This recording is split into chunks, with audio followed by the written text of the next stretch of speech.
other NPT member will not face similar aggression.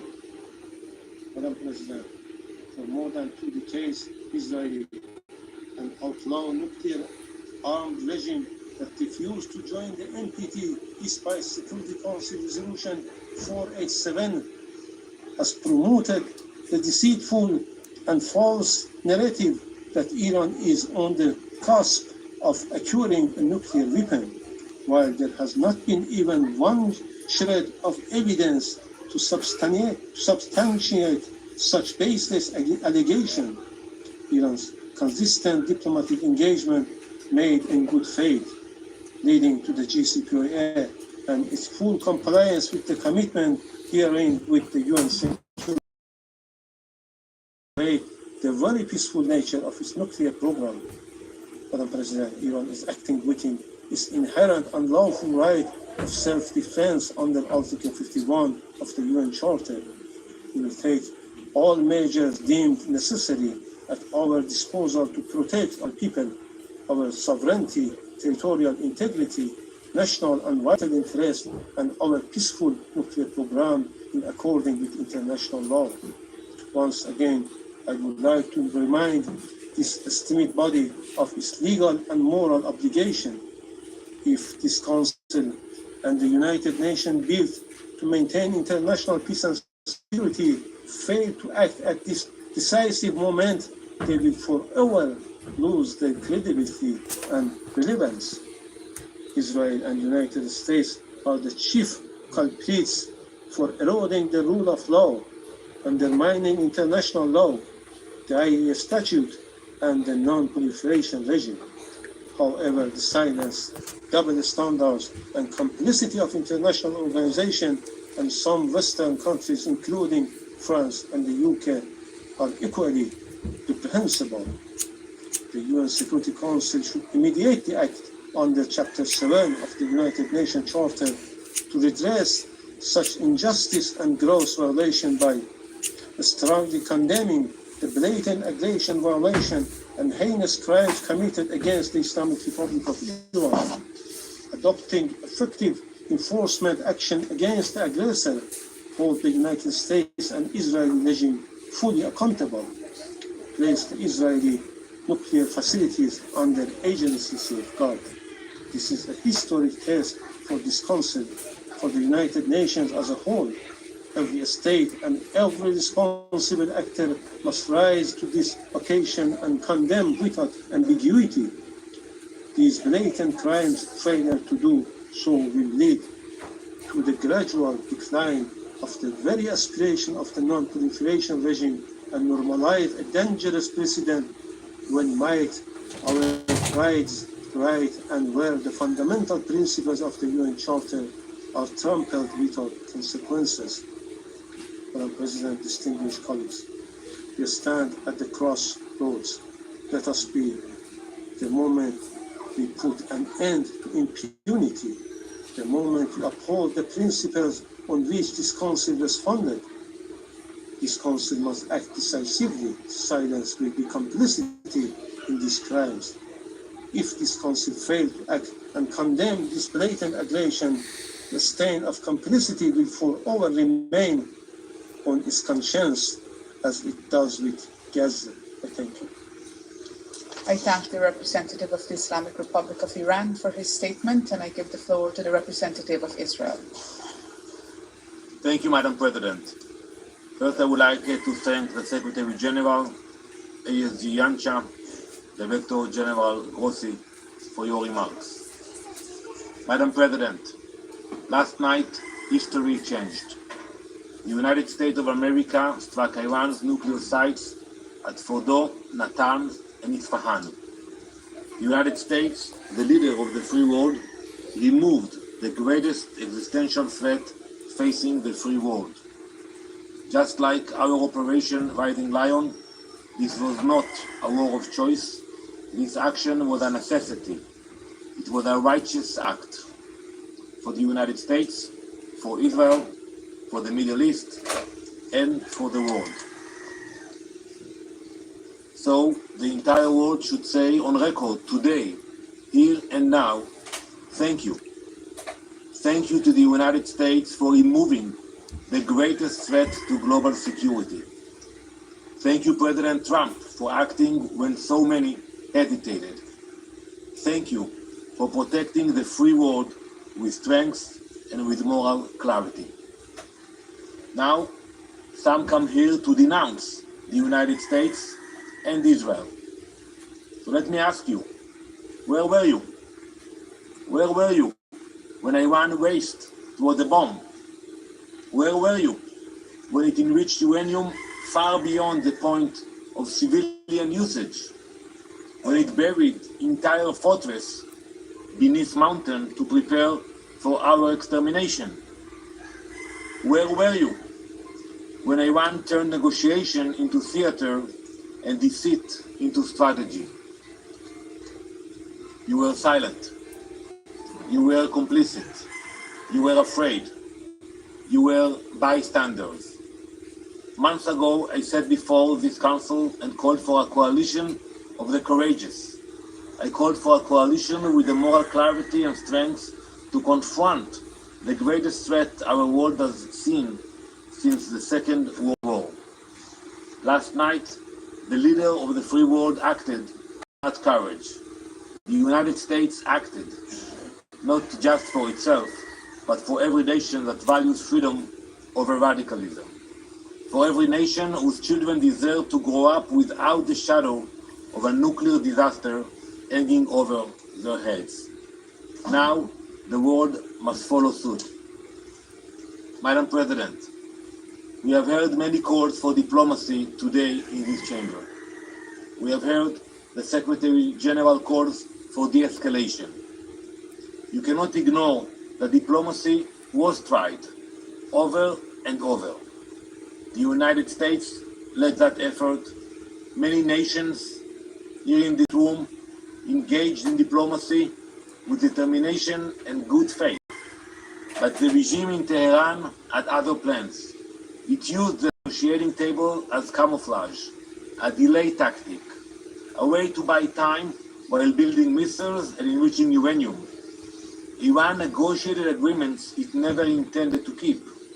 It made commitments it never honored. It answered deadlines with defiance and met oversight with obstruction. The free world gave it every chance.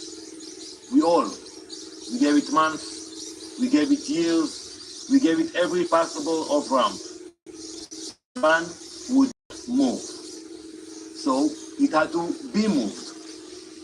Regime goal was never peaceful energy. Its goal was death and destruction. Its nuclear program was not a diplomatic puzzle.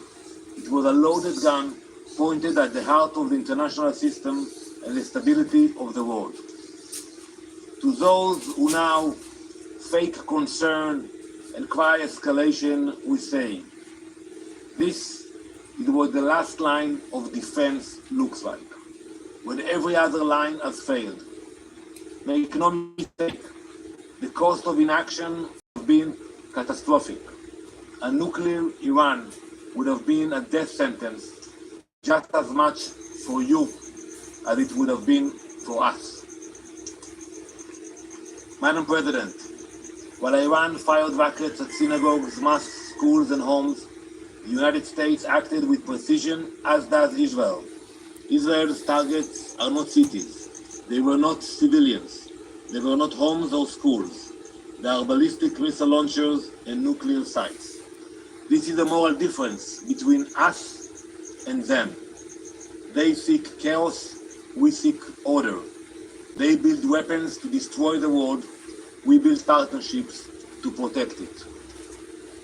As you all know, we have already gained air superiority across Iranian skies. We have acted with purpose. We have acted with restraint. And we will act with the moral clarity that has always been our people. Iran's reach extends far beyond borders. It arms militias in Iraq. It commands terror in Lebanon. It funds Houthis in Yemen. It plots murder in Europe. And it threatens every capital in the West with its growing arsenal of ballistic missiles. You cannot sit this one out. You cannot condemn the firefighters, while the arsonist tries to light more fires. You cannot protect peace by appeasing evil. Colleagues, Israel did not seek this moment. But when that moment came, we did not flinch. We know what happens when the world turns a blind eye to threats too terrible to imagine. This time, we acted. And this time, we were not alone. Let the record show, when the world stood at the edge of a nuclear disaster, America stepped forward. When time ran out, America showed courage. And when the moment came to confront the forces of extinction, America led. Now it is time for the rest of the world to guarantee that the threat of a nuclear Iran never returns. Thank you, Madam President. I thank the representative of Israel for his statement, and I give the floor to the representative of Kuwait. شكرا سيدة رئيسة. Thank you, Madam President. Allow me at the outset to issue If you're just joining us, you are watching an emergency meeting of the United Nations Security Council in New York. We just saw the Israeli envoy to the United Nations, Danny Dunham, speaking in a statement, and he said the action that the U.S. took in bombing nuclear sites in Iran was necessary, righteous, and he said we should say thank you to the U.S. for removing the greatest threat to global security. And in a direct message to Iran, we heard the envoy say that Iran had used negotiations as a camouflage, as a delay tactic, that Iran had negotiated agreements it never intended to keep. And we also heard him say that the free world gave Iran every chance.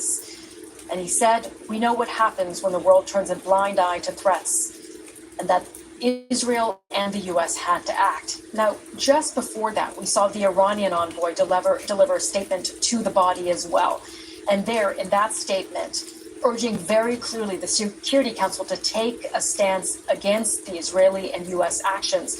We heard him say that the internationally wanted war criminal Netanyahu, this is the words of the UN envoy from Iran, succeeded in hijacking U.S. foreign policy, dragging the United States into yet another costly and baseless war. And he also said the proportionality of response will be decided by Iran armed forces. He went on to say Iran has withstood more vicious armies than this time, and it will show this time its dignity.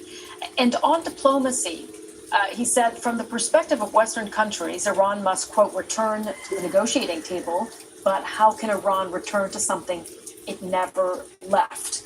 Pointing to Iran's accusation that Israel started striking before there was a chance for diplomacy, something, of course, that the U.S. and Israel reject. So really interesting statements we've heard there at the United Nations Security Council. We'll continue to keep our eye on this, but as we watch these images, I want to bring in retired Lieutenant General David Deptula. He's the Dean of the Mitchell Institute of Aerospace Studies, and he was the planner of the Desert Storm campaign in 1991, commander of air operations over Afghanistan and Iraq. General, very good to have you with us, and we're just looking at these pictures, but I want to get your take, first of all, on this entire operation, as we've now heard that video has been seen of the B-2 bombers returning back to Missouri after this stealth operation.